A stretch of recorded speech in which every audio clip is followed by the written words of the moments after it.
Good live. Right, we're on. Hello, guys. Is anyone out there? We're not on yet. Oh, we are. Hi, guys. Welcome to the first of our live streams on YouTube. As I say, this is the first one. So there's myself over here. I'm in my studio, Raw in Halifax, and Mike's over there. So we've had to work out how to get the logistics of this working. So Mike's in his own studio. And as I say, it's the first one, so please bear with us if anything goes slightly wrong with it. We're learning as we go, but it's just really in these difficult times to keep in touch with you. Really, it's the only way we can do it. We can't produce content at the moment in our own Drumhead studio, so we're just doing it this way to see how it works, get some feedback. So comment below. We'll see all those comments. If you've got a question or anything that you want us to look into, a problem that you've got while you've been practicing. Any of those things, just comment below. Let us know you're there. We'll give you a shout out, and we can just go through some stuff and spend the next 45 minutes or so, half hour, 45 minutes with you. Okay, so when they come through, when the comments come through, they're coming through to me. So I'll be shouting them out and letting Rich know what's coming through, and hopefully we'll be able to answer all of your questions. Okay, let us know you're on, guys. Let us know you're on. I'm going to jump into some things that you can work on. Obviously, it's a great idea first before we do anything to warm up, but I've been teaching a lot today already, so there's no need to do that. But just a simple warm-up routine would be a good step.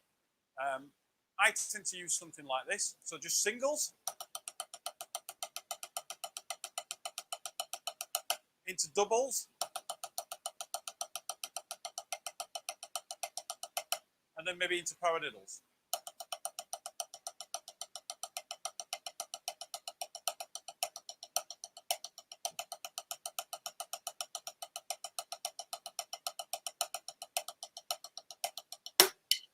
Making sure that the motion's quite big when you play, so that you're giving your arms and your wrists a nice little workout. Yeah? Okay? So that's the kind of warm-up part there. It's important that we do it. We can do some weird kind of stretches and things like that and do all sorts of things, yeah? But it's just important to get a bit of blood flowing, get the muscles working properly. So what are your thoughts on it? Well, I was just going to say, how long would you advise warming up? Is that depending on what sort of thing you're doing, practicing or gig?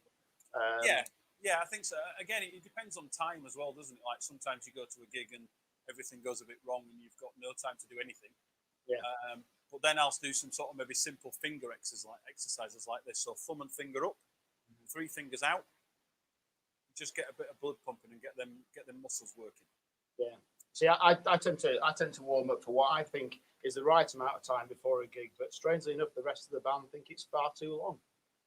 I don't know. How long would you normally do it for? I don't know. I kind of start quite a while before, even through the afternoon. I'll be sort of tapping away, but then probably about 15-20 minutes before we go on, something like that. Right, I don't think that's a long time, really. Again, it depends on what you're doing. If you're going to play, a simple, as I say, simple, it's not really simple at all, like a brushes gig, yeah, a small acoustic trio, then it's not as important. But if you're going to go and rock a drum and bass gig, 170 beats a minute for 2 hours, then obviously we've got to do that. But again, before practice and before everything else as well, it's really important that we do get that warm up done. Yeah, absolutely. One thing I would say is, can somebody drop us some comments just to see if they're coming through, because nothing's popped up yet. I'm just making sure this is all doing what it's supposed to be doing.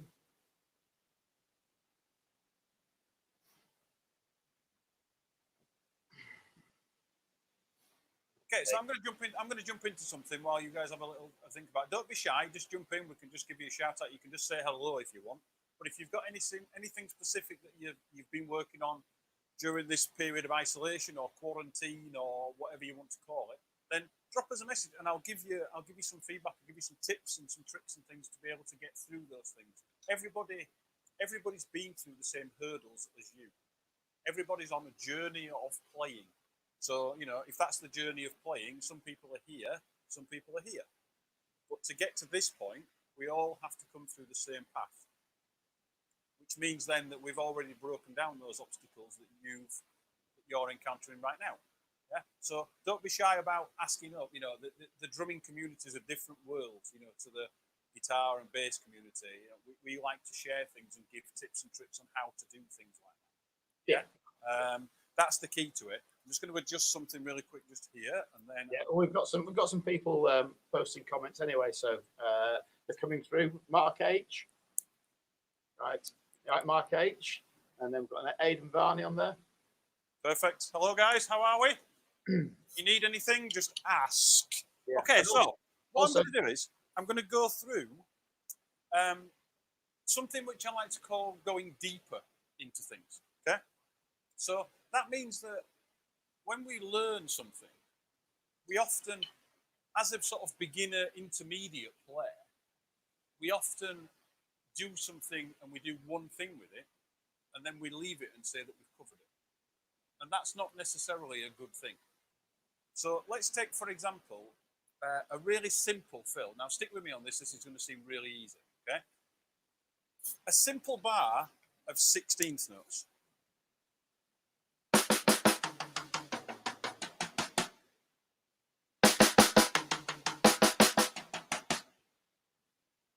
Okay, so that's fairly easy to everybody, except there are so many different things we can do with that. We can simply just split the numbers up. So instead of doing 4, 4, 4, 4, 4, 4, 4, 4, and making up 16 notes, we can now change that. We could do 8, 4, and 4.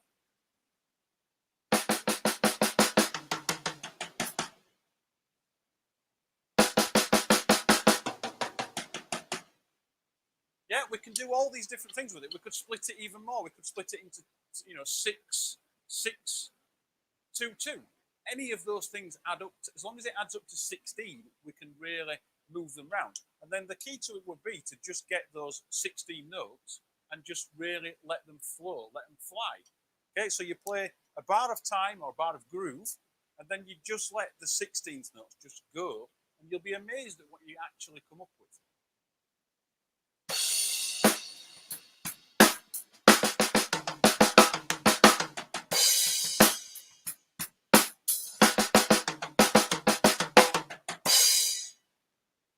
So really simple idea, but something that now has developed from being what we class as a beginner fill to being something you can actually use in a musical way. Yeah, I mean, Mike, do you want to have a mess with that? Just play a bar of groove and just let some 16th notes go? I was going to say, I mean, it's a great thing to do just to get used to your hands moving around the kit and moving in the different directions, isn't it? Yeah. And rather than just doing like a one bar sort of fill like that, what I tend to do with quite a few tunes is just get a click on or get myself counting and just literally get them moving around the kit, And at first I kind of say, well, you just go around the kit, and I'll give an example of, just moving around the kit continuously, so we're not sticking to one bar. So you kind of,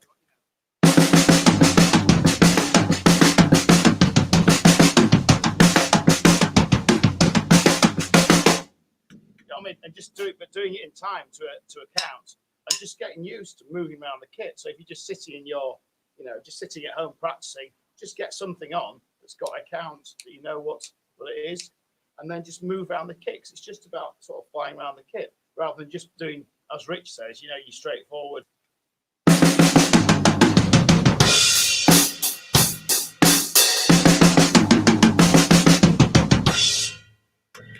Which is fine, and you're probably going to find that on loads and loads and loads of records, simple fills. But I think it's important to move around. So, just doing something like that, just breaking it down. And if you're doing it as a fill, like Rich says, you've got 16 beats, to split it into whatever you want all around the kit. Yeah, definitely. I mean, and again, it's a really simple idea, but we don't do enough with it. It's getting that top level 16th note, and then it's just doing a little bit more with it. So a next step to this now, a little bit more advanced, would be to think about putting a foot in there.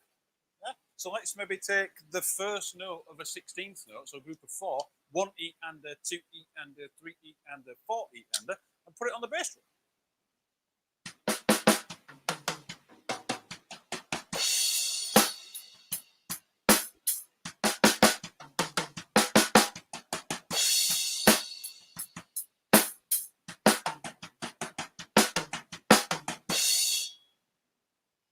That's again really quite simple, but now it means that we're starting to be a little bit more creative with things, and we're having to use our brains and go a little bit deeper rather than going, well, this is what I've got, this is what I've been asked to do.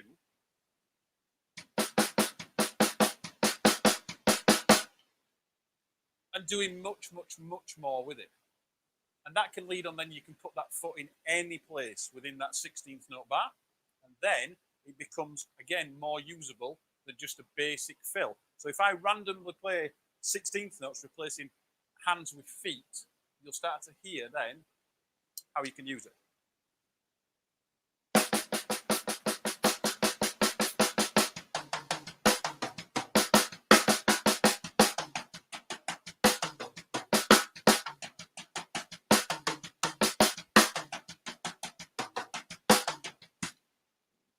I think that's a great lesson in general as well, because a lot of drummers, when they do start playing all the fills, they seem to think that you've only got hands, you haven't got feet as well.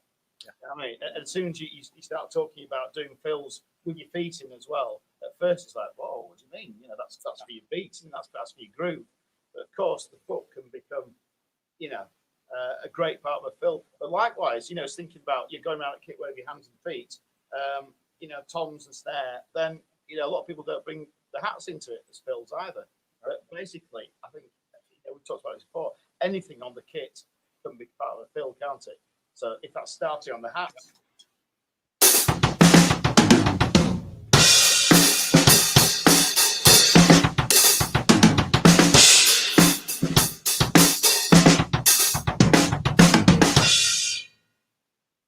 Yeah, absolutely. You can move around, use anything. Yeah, the thing we've got to think about when we do this stuff is that there are really no limits to this. No. Yeah, so we can almost do whatever we want. We know as musicians, as drummers, because again, there's an important part, that you have to be a musician first before you're a drummer.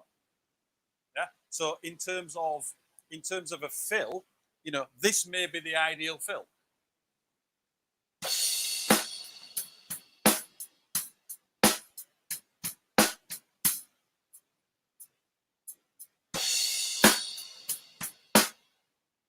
Sometimes we have to play nothing. Mm-hmm. But if we put our drummer head on first, this is what we'll do.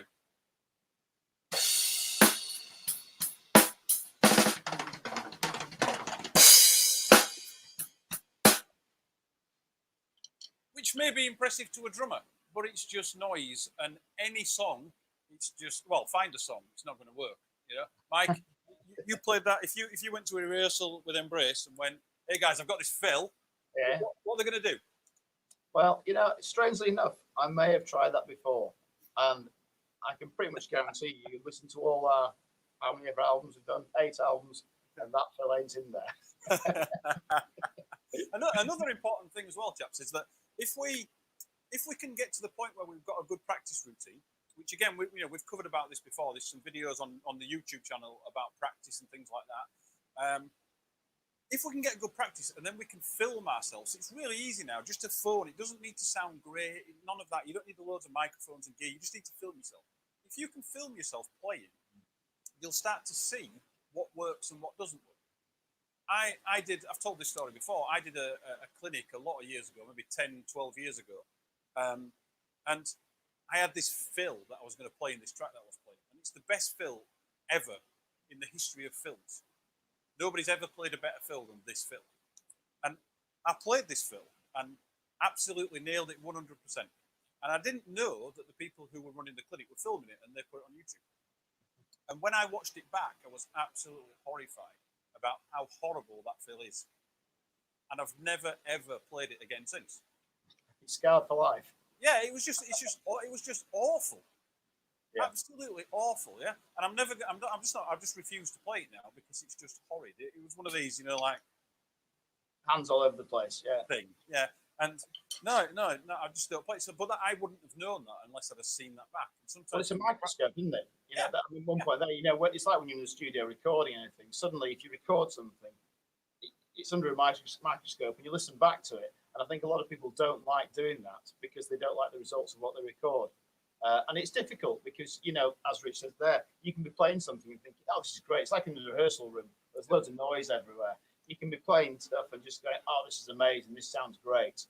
And then you might record it and suddenly you think, oh, right, okay, that volume and racket, covered up a lot of stuff. So yeah, it's a great idea because it means that you're practicing, and if you record it and go back and listen to it, you're being honest about your performance as well. You're not kidding yourself that you can do your paradiddles at 200 BPM when really you can only do them at 80 BPM. That's right. Yeah, absolutely. I mean, it's just, as I say, guys, we've said this before. This is just a tester to see how this works and give you some things to think about while you're stuck, and you've probably got more practice time than you had before. So hopefully you can use that. And it is just about that going deep. Mike mentioned paradiddles there. How many people play a paradiddle and they do this? Yeah, I've got it. yes, you've got the sticking pattern of a paradiddle, which really, given 10 minutes, you could probably teach that to anybody. But this isn't a paradiddle fill.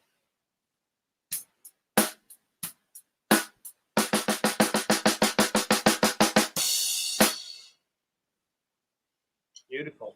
Yeah, I hope nobody actually just takes that bit and puts that out anyway. Yeah, be careful. Yeah, so that's not. But if we think about, like, let's go, okay, what happens if I just move my right hand?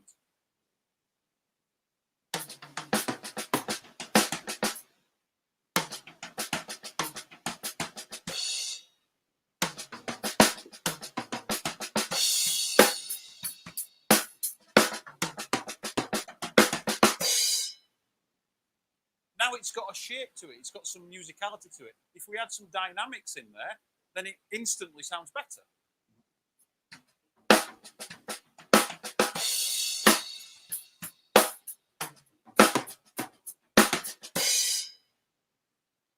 Yeah, again, it's not something we use all of the time, okay? But it's something that you can work on. The idea of your practice is to push yourself to the limit so that anything that you're asked to play becomes easier. Yeah. And also, when you do practice, make sure you practice, as you said earlier. Don't just do it once. Don't just do it twice. You know what I mean? You've got to keep doing it. Yeah, we talk. Everyone talks a lot about muscle memory, and it's a fair point because it works. But it only works if you repeat it enough times.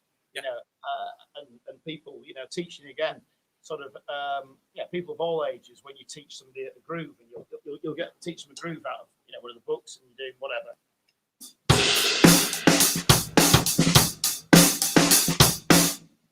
So you'll teach it to somebody, and they'll gradually work on it, and then they'll get it to sort of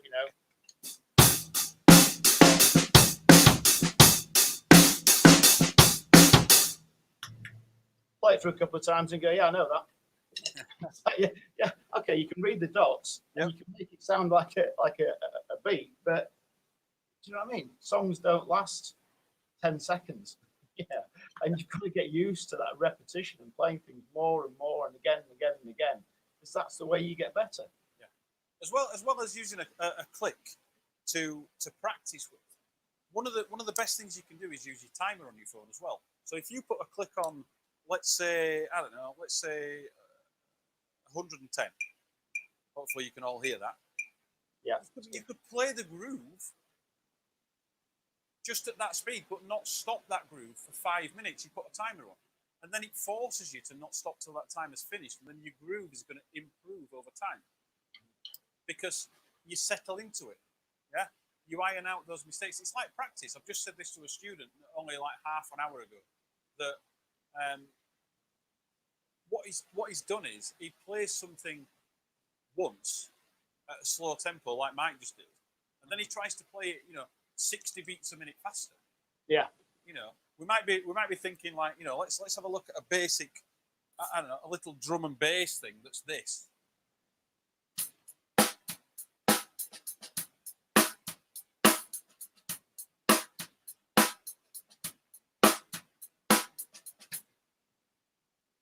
And then he did this.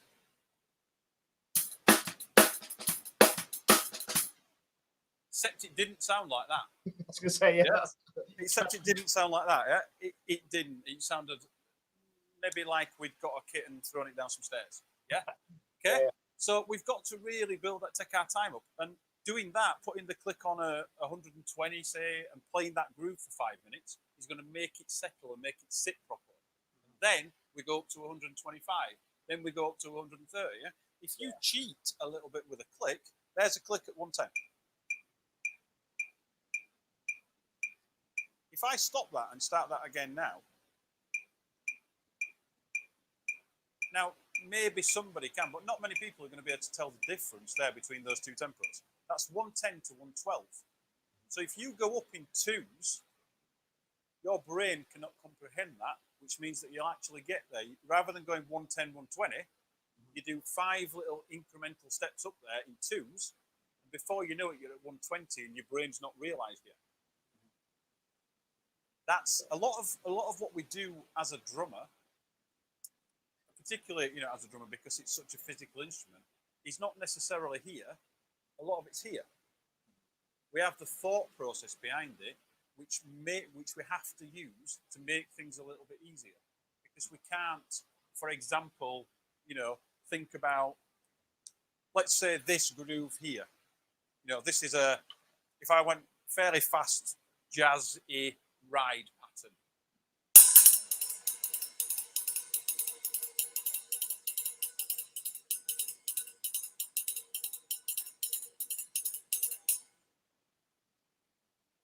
There's not a jazz drummer in the world who's going 1 and a 2 and a 3 and 4 and 1 and a 2 and a 3 and 4 and a 1 and a 2 and a 3 and 4 and a 1, and he's not doing any of that. Because one is gonna collapse from not being able to breathe. Yeah. And we can't speak that fast. So what we do is we put it to we do this with it. I'll try and do this way.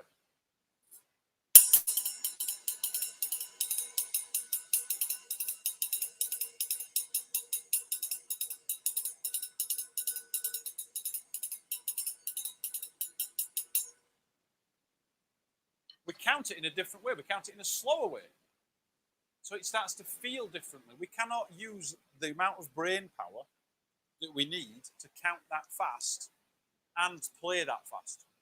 There's just no way we can do it, because you're using your brain power that you have to do something that you don't necessarily need to be doing. Yeah, and also you need to be concentrating on feel as well, don't you? You need to get to a point where you don't have to have that counting there, and you actually feeling the groove rather than just thinking about exactly what you're playing all the time. Again, that comes down to practice, doesn't it? So the more you do it, the more you can concentrate on making the groove do what it's supposed to do, rather than being like a robot or a machine. Yeah, absolutely. If you listen to Steve Jordan playing an 8th note groove, you're going to go, "Wow, how's he doing that?" He's just thinking about that in a different way. Yeah, he's really paying attention to the sound that's coming out at the end. Yes, he's been asked to play this.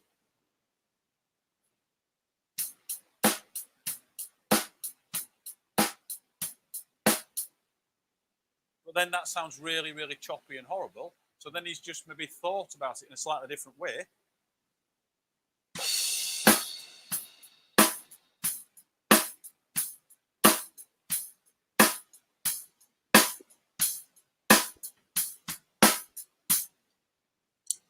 And the same groove then, if me and Mike played the same groove, it would feel different.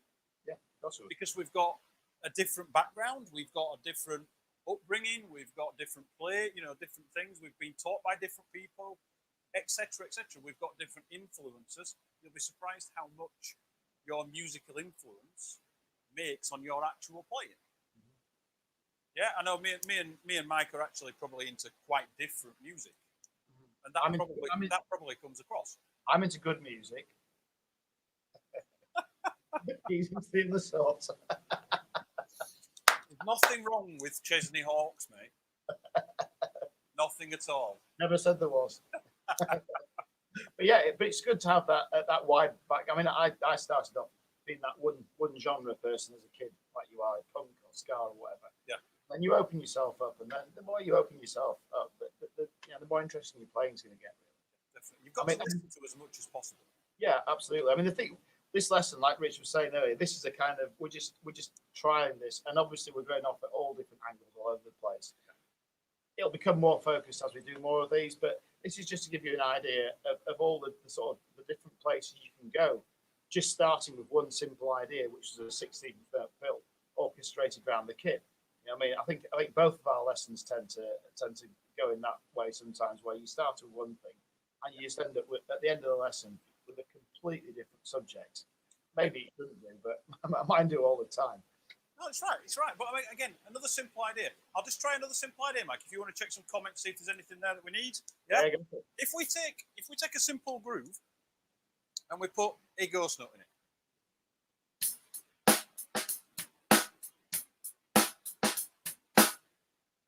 Then we put another ghost note in.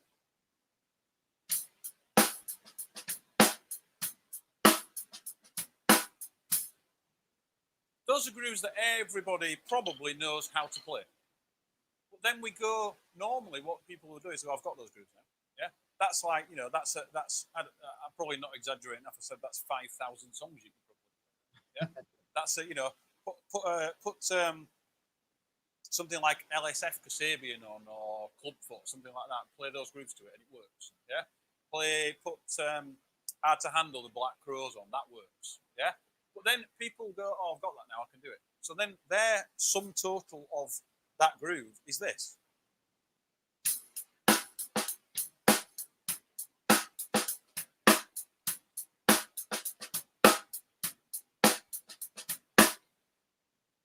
Whereas we could take those ghost notes and put them on the hi-hat.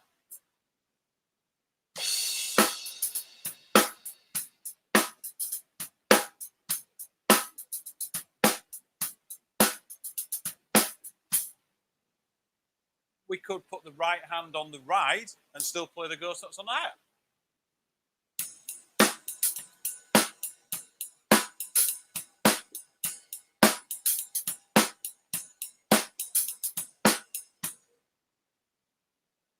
Now, let's say that's the chorus of a song and we need a fill at the end. We can play exactly the same groove, but move what were the ghost notes onto the toms.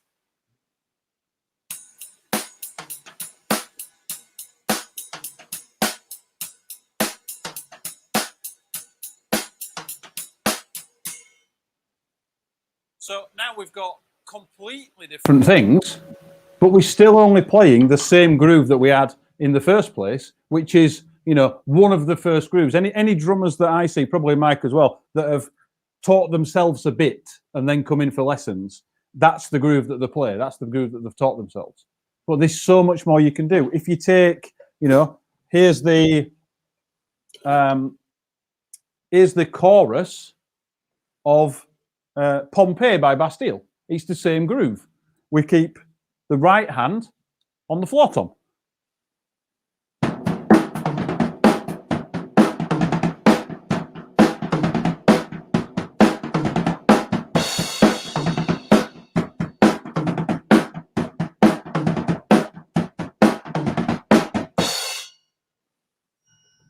That's all the same stuff that we already know. We've just done more with it. The whole point is that we do much, much, much more with what we already know. Absolutely. Yeah, yeah. Have we got any comments? Anybody wants hello or anything, Mike? There's a lot of people sort of saying, you know, hello and stuff, but we haven't actually got any questions on anything. So if anyone's out there and wants to ask a specific question about what we've been talking about, then yeah, throw it in. We'll see what we can do. I can actually see these comments as well, Mike. Now I can see one there from Den, so I'm going to say hello to Finn. Just have a wave to Finn, because Finn's a great little player. All right, okay. He's going to be another rock star when he grows up. He's only about 9 at the minute. He's going to be an absolute monster of a drummer. Excellent. Absolute monster of a drummer. Yeah. So there's some good people in there actually. AJ down Bristol way, I believe. AJ's a great player, great teacher. Yeah. So yeah, it's all good. It's all good. So hopefully that makes a little bit of sense there in terms of going a little bit deeper. Yeah.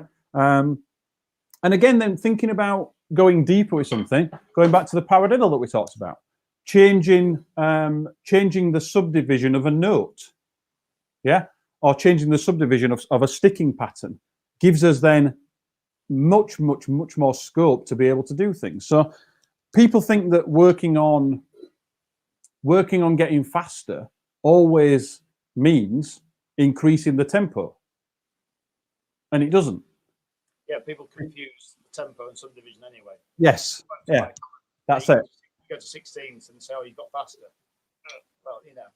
Yeah, that's it. But if you go from, say, I don't know, let's say 16th note doubles into 32nd note doubles, we can still do both of those at 90 beats a minute without moving the click, which means then what you said before, Mike, about the timing thing, doing things for longer, we don't have to keep breaking off to keep increasing the click.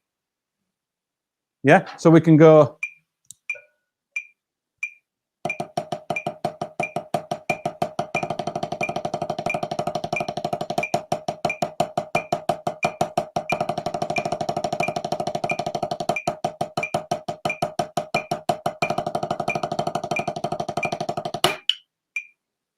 I realise on that screen there, actually, you might not be able to see that I've actually got a pad there, but I have. There you go. Okay. Oh, yeah, 16th note to 32nd notes. You can do the same in paradiddles.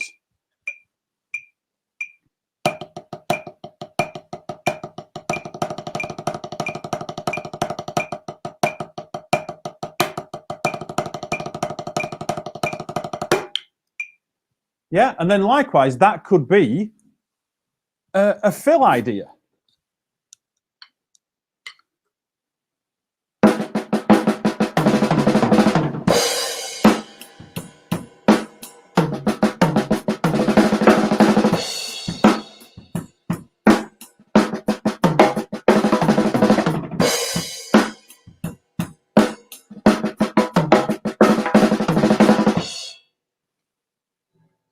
Yeah, and we're still only really there or thereabouts there, about 90 beats a minute.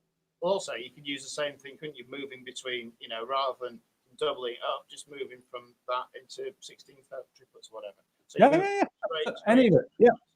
Yeah, that's it. That's it. But again, to get that to work, we've got to practice what we're going to do. Yeah, really, your practice. Let me rephrase that. You're playing, your performance on a gig, however big that gig is just you replicating what you have practiced in your practice room. If you've done no practice in your practice room and then expect good things to happen on a stage, it's probably not going to do. But if you put lots of time into it, cover all bases, then it's very, very likely that something, when you go, I'm going to try this, it will work because you've already done it. Yeah, that's the key to it. That's the key to it. Yeah, there's an exercise called, which I know you've worked on a bit as well, Mike, called the grid. And now it's nothing new at all, 16th note grid with the bass drum. So so we can play an 8th note groove and we can find all the 16th notes. I'm not going to bore you with all of this, but I'll show you a little bit of it. I'll find the 1, 2, 3, and 4.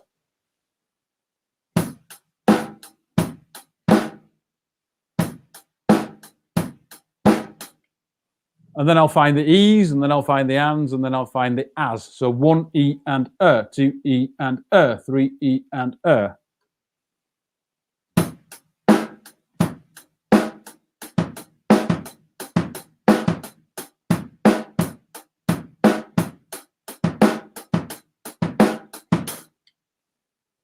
If you take that through to its extreme and start finding every possibility of 16th note, then when you want to improvise with your foot underneath an 8th note groove, you've already done it in your practice room. Yeah. Doubling goes up. Is great. I mean, putting the two beats together, so you're getting that kind of, you know.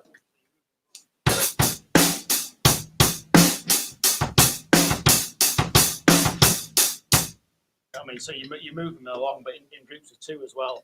Yeah, that's a great thing as well to play about. It's very Bonhamy. Yeah, it is. Yeah. Particularly on your enormously massive drum kit that you've got there, mate. with that, what's that? Was it 14 by 8? That snare drum? Oh yeah, this one, this beast, yeah. Yeah, a 14 by 8 snare drum. There you go. Yeah, British Drum Company, absolutely gorgeous. But yeah, you get that exercise, moving them all the way through. Yeah, I love that. I think as you say, that then when you come to working on grooves, you've always played one of those positions, haven't you? All the way through that grid. It's there, you've done it, and if you do it enough, then it just becomes second nature. And that's what we're trying to do. A lot of this is playing and practicing, so that when you get live, you can try anything, and it's second nature. It's there, it's built in already. And it's not something you have to think about, because for me, pardon me, when you're thinking and you're playing at the same time, that's when it starts to get sticky. You just want to feel it, don't you? You want to feel it. It wants to flow. Yeah, I agree with 100%. I agree with you 100%. You've got to take care of the business of playing drums in your practice room, so then you can perform that. And it is, as Mike said, we are flitting around quite a lot. If we continue doing these, we'll pick a topic, maybe what you guys want to be covered, and we'll do that. Yeah. But for now, I know we're flitting around. It's giving you a general overview of how to become a better player. And it's little simple things like the first exercise one of the first exercises I did there, which is replacing hands with feet. You can make a fill sound so much better because 1/16th note takes up the same amount of time as 2 30-second notes. So if I can do this,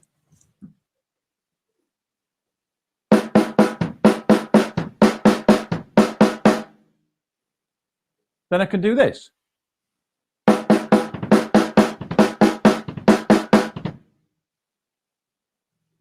So that sounds instantly better. And all I'm doing is pushing the boundaries a little bit more to see where I can take that to. Yeah. Now that was, years and years and years of practice. A lot of people struggle with the foot, with the speed of the foot. And sometimes we get a little bit complacent in our playing. And this happened to me with regards to my foot, probably, 15 years ago, something like that. Yeah. I've got a friend of mine who most of you will probably know, called Craig Blundell. And Craig was in the studio teaching some of my students. And we were messing around afterwards, and Craig was in his drum and bass phase at that time. And he played me a groove which I just couldn't play. And I just got quite embarrassed, the fact that I couldn't do it. And the reason I couldn't play it is because my foot didn't work. Yeah. Now the groove was this. So you'll probably see Craig in this straight away, but here's the groove.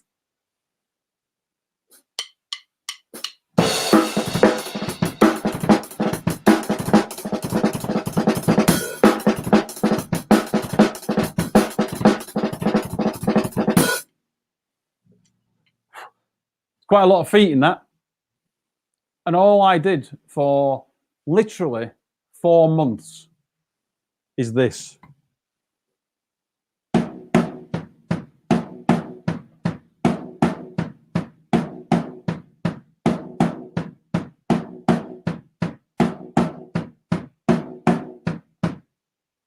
And then I gradually sped that up until we get to where it is now.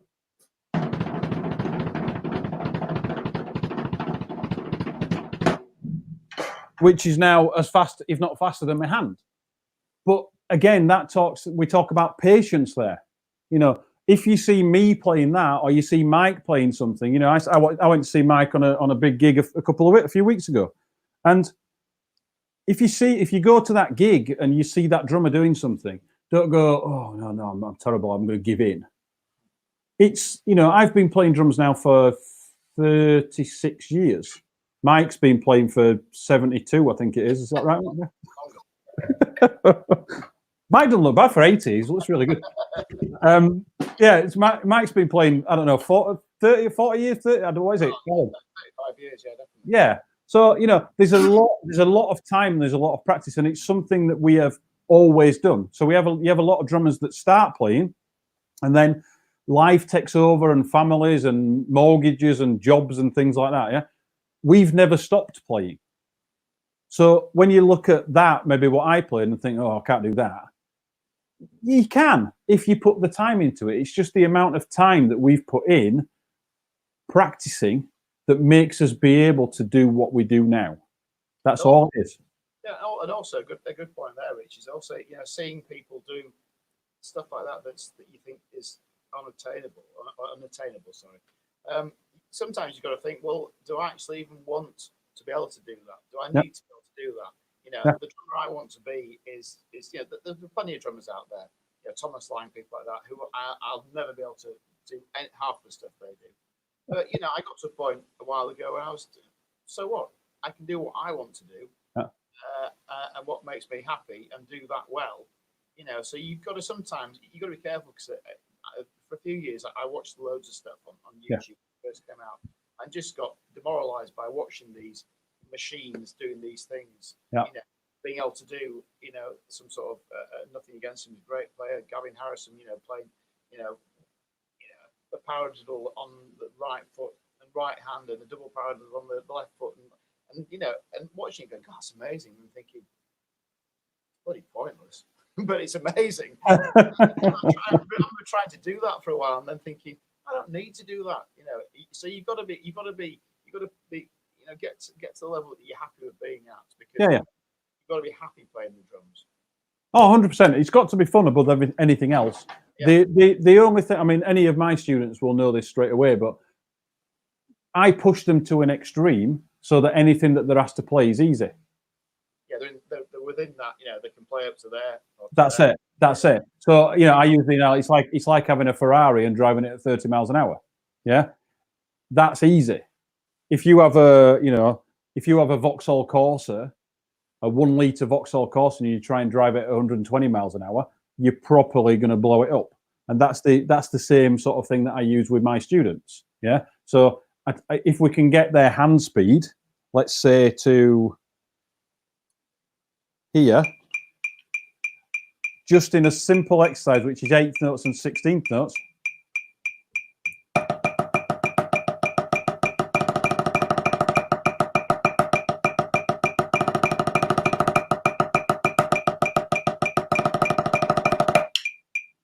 That's 200 beats a minute. Yeah, 8th notes, 16th notes. Well, then that means that when they go to that next band rehearsal and they pull out a song that's at 150 beats a minute, that's easy. We don't have to go, oh, no, I can't do it. We can take care of it because we've done a little bit extra. Yeah. Well, you're absolutely right. I see things all the time, and I think, well, yeah, it's quite impressive as a drummer, but not as a musician, because I would never ever be able to use that on a gig. I may be able to use it in a masterclass or a clinic or something like that, and the drummers go, whoa. But as a musician playing music, that's never, it's never going to happen. How many times have you recorded, Mike? And this is what you get.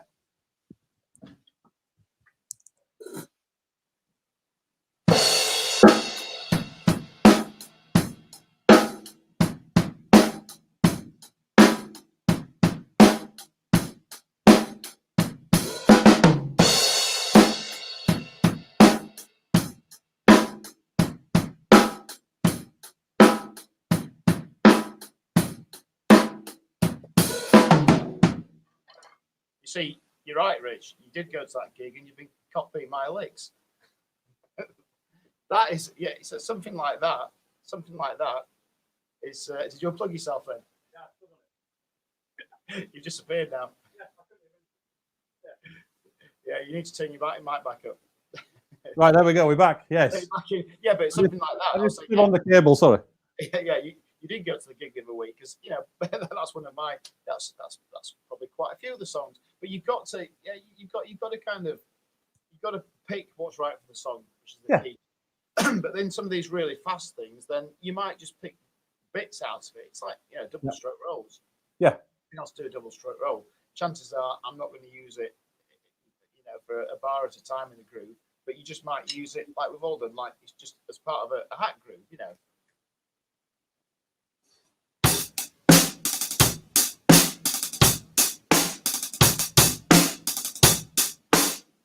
You might use it in that it's tasteful, or just a little tiny bit of that.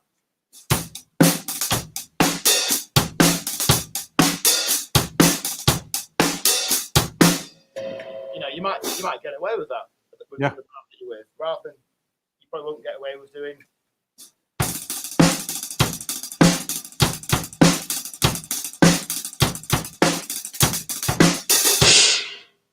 I'm guessing that's not going to work as well. So it's taking kind of little bits, isn't it? It's taking little bits. Yeah.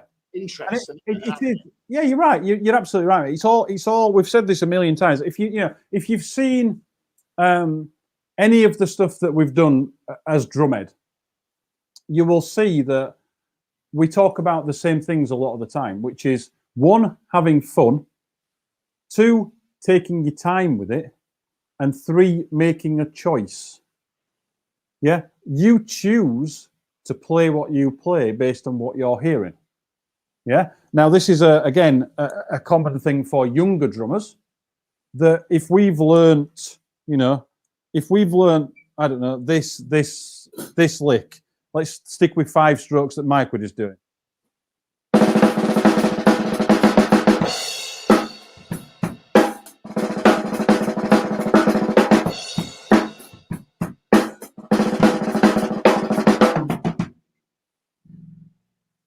That's the only fill that they ever play then. But that's just an idea of what to do with a 5-stroke.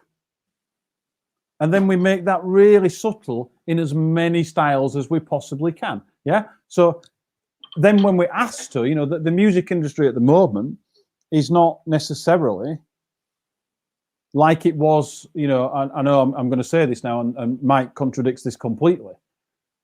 Most bands don't last as long as Mike's band have. Yeah. You get a T-shirt made that says "Stamina" on it, mate. Most bands don't last that long, so then we have to get good at other things. We have to get good at playing, maybe blues. So if that gig comes up, we can grab it, or a bit of recording, a bit of understanding what microphones and things do, and mixers do, and a bit of behind the scenes, a bit of engineering going on. Yeah, those kind of things we've got to get good at, and then we just go, right, okay, well, I can play this.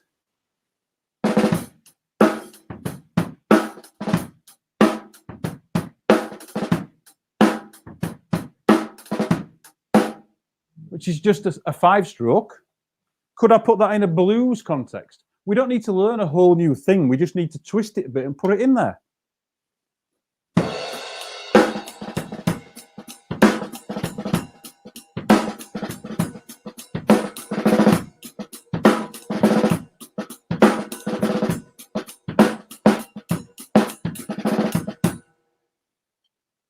It's the same thing. I think I may have played a 7 there, so sorry about that.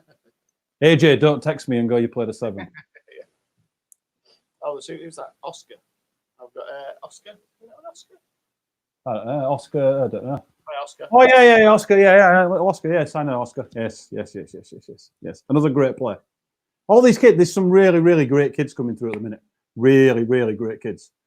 And then they turn into teenagers, and then they get a bit weird, and then they come out the other end. Oh, we can say that. We've both got teenage kids, so we can say that. We can say that.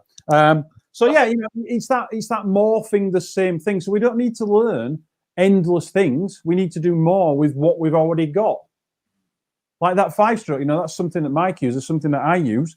It's perfectly usable in rock, in funk, in blues, in jazz. It's just completely usable in all of those genres of music. Yeah. And then you can do whatever you want with it, and you've not really necessarily learned anything new. So you don't have to have 5 million things. One of the greatest drummers that's ever lived, by the name of Steve Gadd, will openly admit that he probably plays 5 things all the time. And then when you hear Steve Gadd play, or you hear a song, you can almost go, I think that's Steve Gadd playing that. Because you can tell. Yeah? It's the little things all the time. It's the same things. This is a variation of a kind of slight paradiddle diddle thing, but he plays it all the time, and he just morphs it into different things.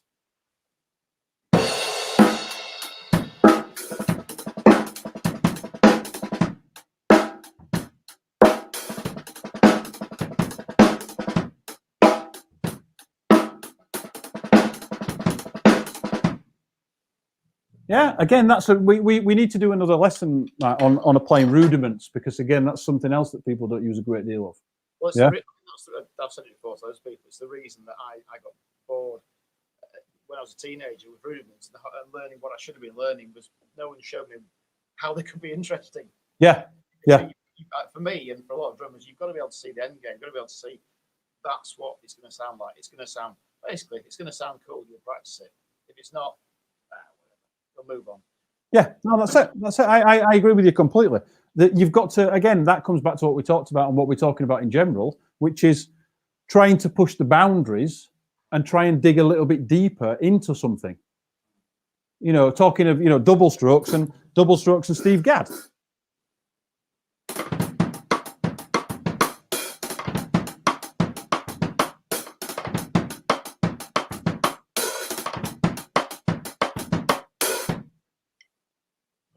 How many times have you listened to Steve Gadd play and heard that? Probably quite a lot. Yeah, it's a combination of singles and doubles, like everything else is. Yeah, but doing it in a musical way. Yeah, it's just a shame that we can't, because what we normally do for people who haven't seen the drum ed lessons is, you know, we do a lot of putting in context with me playing bass and stuff and making basically it's a full piece of music, if you like. But if anyone's wondering why we're not doing that here, is because it's impossible. We've spent the last 2 weeks trying to work out how we could sync it together and I could play. But as soon as I start doing anything, there's a difference in time between what we're doing, basically. So we just can't do it. So if anyone's wondering, that's the reason. So we have to do things at separate times. But I apologize. That's the limitation of technology. Yeah. Well, you know, as we say, guys, you know, we're going to kind of start to wrap up a little bit now. It's more about doing more with what you already know, as opposed to constantly learning. You'll find that you can become a maybe 25% better player by digging a little bit deeper on things. So if you've got a sticking pattern that you do 2 things with, work out how you could orchestrate that and move that around the kit and do 10 things with it. And then you double in and triple in and all the time of things that you know how to play. So your, for want of a better word, your palette gets better. You know, if you try and paint a picture with black, might be okay. I'm just looking at that picture behind me, actually. That's black. That's a really good picture. But yeah, if you, in general terms, I should think before I speak. Yeah, if you try to paint a picture with one color, it's not going to have any depth to it. And that's what we do. We have a paradiddle fill, we have a paradiddle diddle fill, we have a rock groove, we have a blues groove, we have a this groove, we have a that groove. Let's do more with those things and develop and push the boundaries with each one, so that then we start to create new things. Everything that we play and everything that we hear is a result of somebody doing that at some point.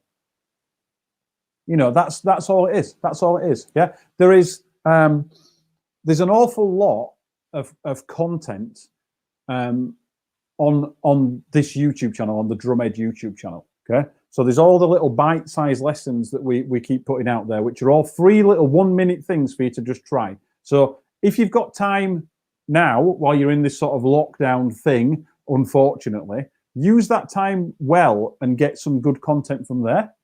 There are lots of other things coming. There's some interviews and all sorts of things. Our main website will be launched within the next few weeks, where you can go on and there's, I don't know, 30, 40, maybe more, not entirely sure at the minute, full-length lessons from 10 minutes to kind of half an hour that you can then get, and you can look through those ideas and develop your playing really massively. Yeah. So all I would say to you at the minute, I'm going into my little sales speech thing a little bit now, yeah, is just like us on Facebook and Instagram, subscribe to on YouTube, click that bell. So when we do post something, we're trying to keep in touch a little bit more. So there might be a little video from me or a little video from Mike, just shot here. Normally we have a third partner in this business called Ash. Ash is responsible for all the video content. So he films everything. He's our editor. He's our producer. He's everything that we do. He takes it away and then spend hours cutting in 5 or 6 different camera angles. This is just us. Yeah, this is different. Yeah. So at the moment, that's not something that we can do. We have a dedicated studio for Drum Ed, which we can't get to because we can't get together, etc., etc. So we're trying to just keep in touch with you by just putting the odd little couple-minute, 2 or 3 minute video out there. So if you can, just get, subscribe to the YouTube channel, like us on Facebook and things, and just see what we're doing. And then you can keep up to date with if we do any more of these. You can ask questions. You can do all these kind of little bits and pieces. Yeah. So that would really help us out and mean that when we're doing this now, that it means we're actually just giving something back to this drumming community that me and Mike and Ash, really, Ash is a drummer as well, we've got so much out of. But also don't forget, because obviously the guys that are watching this are subscribed, so you need to go and tell everyone else about it as well. Yeah. Encourage other people to come on board, because ideally, as we keep doing these, what we want to do is we want to be talking about stuff. All the lessons will be up there on the site, but with these sessions, ideally, we want to make them more interactive. We want to start something, and we want to start a conversation with you, because it's about what you want to know as well. And we've said this in one of our videos that we did, our promo videos, that it's great. We can go on for years about it, but well, Rich can never shut. Yeah. You can ask us some questions. Let us know what you want to know, because that's what I find interesting. And also it'll help you push forward as a drummer. But I think, as Rich says, that's a bit of a sales spiel, but obviously we want people to be part of this community. Since we started doing this, we've met loads more drummers. We've got some brilliant sessions, already filmed from Russ Gilbrook and Pete Cater, Don Famularo, Ian Matthews, Kasabian. We've got some great stuff, and we're meeting some great players, and we're creating this community, and we want you guys to be part of it as well, and we want it to build and have fun and make you better drummers. Yeah, absolutely. So keep in touch with us, interact with us on Facebook, ask us questions, share this around to anybody that you know who's a drummer. Share, get out there, and then we can build this community, and we can all grow as drummers. Because the more we do these things as well, I'm certainly not stopped. I've certainly not stopped learning. There are new things that I'm discovering all the time. Mike's certainly not. Yeah, and even like doing this is a learning curve for us, because this is the first time I've done it. So now we're working out the best way to do that. If we stop learning, it's probably an idea that we stop playing, because we're kind of gone, I know everything now. Nobody knows everything. People keep learning all the time. Yeah, people keep learning all of the time, and it's good that we can all grow together. So no matter what level you're at as a player, there's going to be something that we can give to you. It may be that we do another live stream that's just a beginner. It may be that we take it a little bit higher and go, right, okay, we've got, let's do a teacher one. So we just have loads of teachers on there, and we offer advice in terms of how to grow a teaching business, or how to interact with a student, or even, potentially like industry stuff. Mike's obviously got more experience than me on the industry side of things, but how that works in terms of putting things out there and getting things recorded and all that kind of stuff. We can do absolutely anything that you want us to do within reason, obviously. There are limits to everything. Well, I suppose so, yeah. But that's funny, right? But it's but no, we have got a wealth, and my studio here that I'm here, I record bands in here all the time. So we can talk about the recording process. We can talk about anything you want about touring, about recording studios. There's so much ground, and there's Rich as the whole the industry background. So stay in touch. Yeah, absolutely. Guys, thank you so much for joining us on this first one. We hope you've got something from it. We know it was a little bit kind of all over the place in terms of content, but that was just a point of just putting it on and going back, okay, this is what we do. If you keep in touch, let us know what you want to see, and we'll cover those, and we'll try and get a schedule up for when we can do more of these. And then, as I say, just keep in touch, like and subscribe, so you know where we are, and you know what we're up to. And then we will see you next time. Thanks very much, guys. See you later. And I'll now reach over and try and switch the stream off. This is very professional. Bye, guys.